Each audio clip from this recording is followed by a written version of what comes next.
our political analyst, New York Post state editor, Fred Dicker. And Fred, that was quite a speech that Danny Donahue gave. It seems as if he got a little worked up by the crowd when he finally got around to calling the governor a moron. Yeah, well, you can get worked up and then you can get worked up. We always see reports in recent years about the declining standards in America, Liz, and this is sort of Exhibit A. I can't recall any labor leader or any political leader really talking in these terms before. They're not helpful. I think they make Danny Donahue and CSEA look bad and weak. And you just think if this kind of language was used on the floor of the legislature, if it was used in local governments around here, how ugly things would be. So I would hope Danny Donahue regrets this kind of language or other ways of making the same point he was trying to make without having to be so crudely insulting. And clearly, I think, though, you would probably agree that he was singing to the choir there. No question, but I'm not sure the choir wanted to hear such discordant notes, so to speak. You can just as easily say it's a massive mistake. The governor says things are open for business. It is monkey business. If he just stopped there, that would have been fine. But the governor's not a moron, that's for sure. He's been elected by the people. He's a smart guy. And, to call him a monkey, what the heck does that mean, except you're using language that sounds more appropriate for the 5th grade than for a professional labor leader. Well, name-calling and threats are making their share of news today, because earlier today, and I'm sure you want to talk about this as well, New York Congressman Michael Grimm of Staten Island apologized to the New York One reporter that he threatened to throw off a balcony last night at the U.S. Capitol. This was right after the State of the Union address. We've got a clip of it, and then I want to get your reaction to this. Sure. Why? Let me be clear to you. You ever do that to me again, I'll throw you off.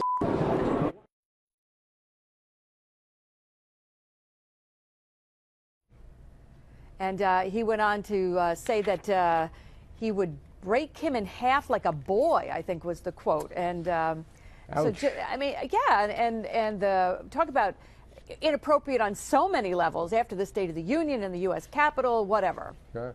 Well, it sounds to me like Mike Grimm, the congressman, was channeling Carl Palladino. You may remember, Liz, 3 years ago or so, I was the target of some choice words from a candidate for governor. It's totally inappropriate. It demeans our political system. It's potentially dangerous.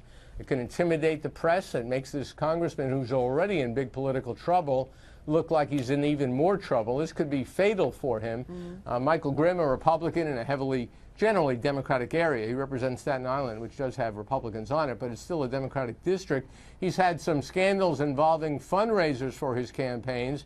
This additional problem suggests that he doesn't have the temperament to be doing what he's doing. So I think it's hurt him. It hurts the New York political system. I think in a way, it's kind of along the lines of what Danny Donahue said. And I would also mention the governor's comments a few weeks ago when he said certain people who hold certain views have no place in New York. It seems like rhetoric all around is getting harsher. Interestingly, just to pass it on to you, you may have seen it, the Washington Post listed their top 5 reporter politician dust-ups, and number 1 was yours with Carl Palladino. So is there going to be an awards presentation? Will there be an awards presentation on that one or not? I think not. But at any rate, it's interesting to see that these politicians feel they're being ambushed, and then they lash out when that's generally even if he was ambushed, and arguably maybe he was, he could have simply said, I'm not here to comment on that. I'm here for the state of the state. I'll see you later and we'll talk. There's no need, and it's a terrible thing to threaten journalists trying to do their job, which is to get information for the public. All right. I'll see you later and we'll talk. Thank you, Fred.